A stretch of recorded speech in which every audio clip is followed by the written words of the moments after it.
ಬೆಳಗಾವಿ ಜಿಲ್ಲೆಯ ಅಥಣಿ ತಾಲೂಕಿನ ಅರಣ್ಯ ಇಲಾಖೆಯ ಸಸ್ಯಪಾಲನಾ ಕ್ಷೇತ್ರಗಳಲ್ಲಿ ವಿವಿಧೆಡೆ ಬೇರೂರಲು ಸುಮಾರು 3 ಲಕ್ಷಕ್ಕೂ ಅಧಿಕ ಸಸಿಗಳು ಸಿದ್ಧ ಮಾಡಲಾಗಿದೆ. ಈ ಅರಣ್ಯ ಸಸ್ಯ ಕ್ಷೇತ್ರವು ಹಸಿರಿನಿಂದ ಕಂಗೊಳಿಸುತ್ತಿದ್ದು ಹಸಿರುವನಗಳಾಗಿ ಮಾರ್ಪಟ್ಟಿವೆ. ಹಸಿರು ನೆರಳಿನ ಚಾಮರ ಬೀಸುತ್ತಿದ್ದು ದಾರಿ ಹೋಕರನ್ನ ಕೈಬೀಸಿ ಕರೆಯುತ್ತಿವೆ.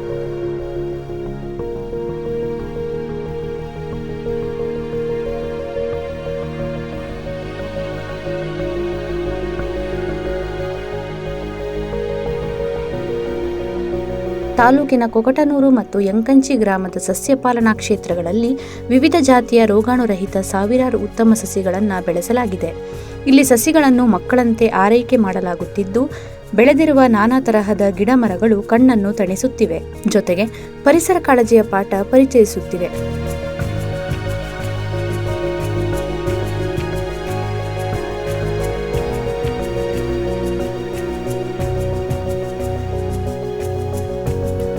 ಭೀಕರ ಬೇಸಿಗೆ ದಿನಗಳಲ್ಲಿ ನೀರಿನ ಸಮಸ್ಯೆ ಇದ್ದಾಗಲೂ ಕಡಿಮೆ ಅವಧಿಯಲ್ಲಿ ಸಸಿಗಳನ್ನು ಬೆಳೆಸಲಾಗಿದೆ.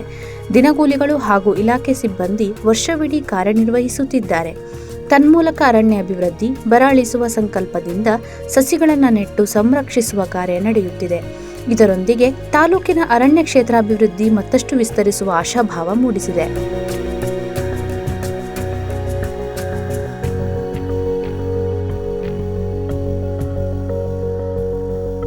ಪ್ರಸಕ್ತ 2025-26ನೇ ಸಾಲಿನಲ್ಲಿ ತಾಲೂಕಿನ ವಿವಿಧ ರಸ್ತೆಗಳ ಬದಿ ಗೋಮಾಳ, ಸ್ಮಶಾನ, ಶಾಲಾ ಕಾಲೇಜು, ಸರ್ಕಾರಿ ಕಚೇರಿಗಳ ಆವರಣ ಸೇರಿದಂತೆ ಮತ್ತಿತರ ಕಡೆಗಳಲ್ಲಿ ಸಸಿಗಳನ್ನು ನೆಡಲು ಪ್ರಾದೇಶಿಕ ಮತ್ತು ಸಾಮಾಜಿಕ ವಲಯ ಅರಣ್ಯ ಇಲಾಖೆ ಯೋಜನೆ ರೂಪಿಸಿದೆ.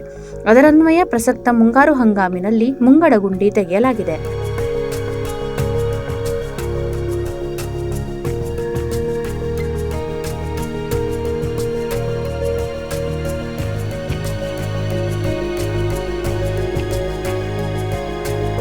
ಹಸಿರು ಹಬ್ಬದ ಸಾವಿರಾರು ಸಸಿಗಳ ಬೆಳವಣಿಗೆಯಲ್ಲಿ ವಲಯ ಅರಣ್ಯ ಅಧಿಕಾರಿಗಳಾದ ರಾಕೇಶ್ ಅರ್ಜುನವಾಡ ಹಾಗೂ ಪ್ರಶಾಂತ್ ಗೌರಾಣಿ ಅವರು ಜೋಡುತ್ತುಗಳಂತೆ ಶ್ರಮಿಸಿದ್ದಾರೆ. ಈ ಇಬ್ಬರು ಅಧಿಕಾರಿಗಳದ್ದು ಗಿಡಗಳನ್ನು ಬೆಳೆಸುವುದು ಅವರ ವೃತ್ತಿ. ಆದರೂ ಹಸಿರೀಕರಣ ಅವರ ಪ್ರವೃತ್ತಿಯಾಗಿದೆ. ಹಾಗಾಗಿ ಅವರ ಕಾಳಜಿಯಿಂದ ಸಾವಿರಾರು ಸಸಿಗಳು ಹಸಿರೆಲೆಯಿಂದ ಅಸಂಖ್ಯಾತ ಜೀವಕುಲಕ್ಕೆ ನೆರಳಾಗಿವೆ.